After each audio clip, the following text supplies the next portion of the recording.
Welcome to the JD Levy & Associates Calibration Point Podcast. Our podcasts are designed to bring a conversational exploration of key topics that we believe will provide value and insight to those serving in the nonprofit sector. We will highlight new developments in the field, latest research, and things we're learning from our own clients that we can share. I want to welcome everybody to this month's podcast, the Calibration Point Podcast show, and wanted to just introduce a topic we've skirted on a little bit in the past, but thought that we would have Sarah Downing, who is the Director of Philanthropic Sustainability and at JDLA, and have her unpack with us this topic of transactional versus transformational leadership. This is a topic Sarah and I both have had experience with, and Sarah, you have gotten to go a lot deeper on this topic in your doctoral work, and we thought this would be a fun topic just to explore in a more robust way and just have a conversation for all of our listeners about the difference between transformational and transactional leadership. So maybe an easy way to tee that up is, how about you tell us what the difference is, and then we can unpack it from there. Sure. Yeah. Our two main types of leadership. And if you think of them on a continuum, we'll say transactional leadership would be to our left, transformational leadership to our right. Okay. I think most people hear the concept of transformational leadership. I think everybody thinks, I want to be a transformational leadership and impact people's lives and be that kind of leader. Whereas we don't hear as much about transactional. And, it kind of gets a bad rap, but it does have its advantages too. So if we look at our transformational leader, they're really characterized by four key things. They call it the 4 I's, and they are intellectual stimulation, individual consideration, inspirational motivation, and idealized influence. Okay. Very scholarly. But really what that means is you think about a leader being charismatic, people are drawn to them, they're inspirational, they cast vision, and they create that plan for others to come along and be a part of that vision. They also challenge the status quo. They challenge assumptions, intellectually stimulating thoughts and ideas. And as for individual consideration, they can look at, say, their followers or subordinates and identify their potential, and they really work to bring that out in people. And I think that concept and that relationship is where we think transformational leaders, how, that personal impact they have on our lives, transforming us and bringing us up in leadership. So those leaders are very relationally focused, invested in others, invested in relationships, more over our task-driven transactional leaders. So our transactional leaders are focused more on the short term, achieving measurable results. They set goals, they can get stuff done, they can create process and structure and, stick to it. So there's not a lot of creativity. It can be rigid, very by the book, but I think there's a strength in that goal setting and that achievement of getting things done. So transactional leadership might be more what you think of management, and that it's oversight and seeing that things get done. And in doing that, key tool that a transformational leader will use is contingent reward. So kind of an incentive to say, if you meet for example, your monthly sales goal, you could have a bonus, or, we see that more in sales, or even for athletes, the coach sets standards, and if you're meeting those and exceeding those, you might get to increase your playing time, or if you move up in the lineup, or there are expectations, and the leader and followers know what they are. They're pretty clear. But it does create that transactional leadership of the give and take, when that's really the relationship happening. And also with our transactional leaders, the approach is just more reactive. So our transformational leaders, they're leading, they are coaching, they're casting that vision. Our transactional leaders are more reactive. They are watching, assessing the situation, but they don't really take action until a problem is brought to their attention or, until, something maybe goes awry, and then they step in to make correction. So Okay. in that way, they end up giving a lot of negative feedback to say, the problem spotting, this is where you messed Right. up, this is mistakes made, this is what needs to happen. And though you can say that in a great way, nicer, it doesn't have to be bad, but it's still negative in a sense of you're just pointing out problems and mistakes, and that kind of continual feedback, it doesn't benefit. It's not very advantageous to that relationship development that we seek in our transformational leaders. So it sounds like transformational leaders, at least by default, I think by design, they could probably both have this. But transformational leaders, it sounds like maybe by default have naturally a higher emotional IQ. I would say so. Yes, that they can read others and that they're Yep. self-aware. They know how they are perceived and can make those adjustments. And that's really the theory is, should you be transformational or transactional? I guess that's the question.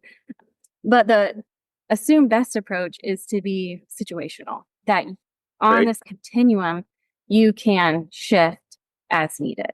That, you said, have that emotional intelligence just to think, I really need to be more task oriented to get this done with the people that I'm working with based on their maturity level and their experience, or I'm really, this isn't working. We need to focus more on a relational aspect, to improve morale or whatever it might be. So yes. Yep.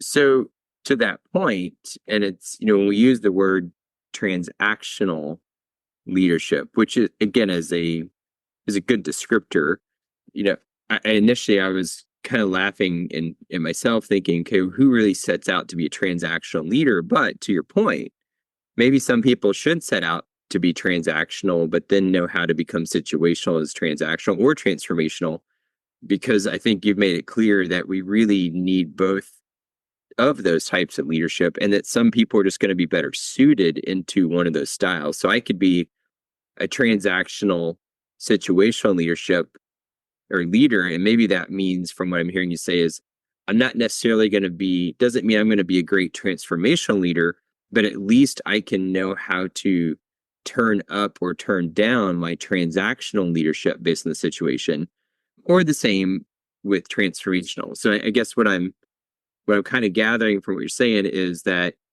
on the two ends we have transformational and transactional, and maybe the connector that's like a slider gauge between the two is situational leadership. And it doesn't mean that a transformational leader is going to become transactional or vice versa, but it means that they know how to at least to tailor that natural leadership ability the best they can Right. into the situation. Right. Yes. And I think more people are inclined to, lean one way or the other. Self-awareness will help you, be able to make those adjustments. But both styles can be very effective to Right. achieve results as they use different motivating factors, but they do achieve results and outcomes. Yeah, that's a really good point. And I would say that it would probably be really important too, I think about just in our world as we use volunteers, having an understanding of the kind of volunteer leader is based on the kind of role we need the volunteer to be in, whether that's on a board or whether that's a key role in the organization that a volunteer's coming into, just like we would our staff, but understanding that. And I'm thinking about, especially at a board level, if I've got an organization that does need, for whatever reason, in its leadership on the board, a lot of one type of leader style, I need to be sure that I'm helping people to adapt and blend, even at a board level. If I have all transactional leadership styles, then I need to reflect on that gap or that blind spot, just like I would if I had all transformational leadership styles. Like it seems that all of one, like you said, even at a volunteer level, is not going to be good. No. I definitely favor the flexibility and, knowing the situation, the people you're working with, that organizational culture that you're a part of. I don't think those things can be ignored as a leader to be effective and build those relationships. Yeah, I think that's a really good point. And it's to your point as well. It's not that transactional leaders don't value relationships. It's just that their ability to express that is going to look different than a transformational type leader who's going to be focused more on potential, whereas a transactional leader is going to be focused on more making sure that we can execute as a team the pathway that's been laid out. Right. Yes. Very task oriented. Yeah. Yeah, that's really good. And I would have to think that donors will relate to that as well, based on who's building their relationship and how they perceive them. Yes. Yeah. And as a transformational leader, someone that can inspire others, in their giving and cast that vision and, invite people to be a part of that, in fundraising and that relationship building. And I think our transformational leaders definitely have the advantage, in sharing vision and inspiring others and being that idealized influence, which is really just, modeling the way. Right. What we do and how we do it, focusing on the value of people and relationships. Yeah, that's a really good point. And to your other element on moderation, how do we adjust? How do we moderate and make sure that we're fitting the environment? Which all of this implies that an organization has to take some reflective time to understand the kind of people that they have and what kind of leadership gaps that we have. And that doesn't, if I make that a transaction, then that's going to be problematic because I won't take the time to be a sense maker in that space. And I'll just say, oh yeah, we need more people like this. Mm-hmm. Yes. Yeah. Taking the time and being a sense maker, being able to reframe. Yeah. If we're task oriented, the time for reflection and, debriefing, analyzing, sadly falls to the wayside. And we're not getting that growth and foresight to realize, hey, maintaining the status quo isn't always the best thing that we can do. Sometimes change is needed. So how do we manage that change? Is it leading or is it problem spotting and, or setting those goals to say that this is what it's going to be. We're going to hit these goals, kind of figure it out. I'll tell you if you're not getting it done, but right. How do we operationalize things? Yeah. And, to that concept, and I guess kind of bigger picture, from an organizational culture perspective, organizations are never in neutral. They're either in decline or they're growing. And, as you think about leadership, if I'm not actively asking this question, it's really easy then to get to a place where, we have a bunch of default in our organization. And then I've got to spend a lot of time and resources trying to undo default. I think it was the CEO of Toyota one time. I heard him say that our current success is all the reason we need to change. And just that implication that, we're successful because we adapt and we change. Mm-hmm. Yep. You foster creativity. You create an environment that allows that growth from that perspective. Just being reactive to the situation or the environment to change, it's easy to stagnate and fall behind. And then said you're in default. Right. Yeah, that's a really good point. Well, thank you. You're welcome. This with us. And I think I want to keep in mind transactional, transformational, and then how we gauge them through situational leadership and the ability to know how to apply. And I think the big takeaway too is that organizations, we've got to make sure that we're taking time to study ourselves and be reflective and learn about where we are and what we need as we go forward. Yes. Yeah. Well, thank you very much, Sarah. I Welcome. appreciate it. And we look forward to having you on again. All right. Thank you.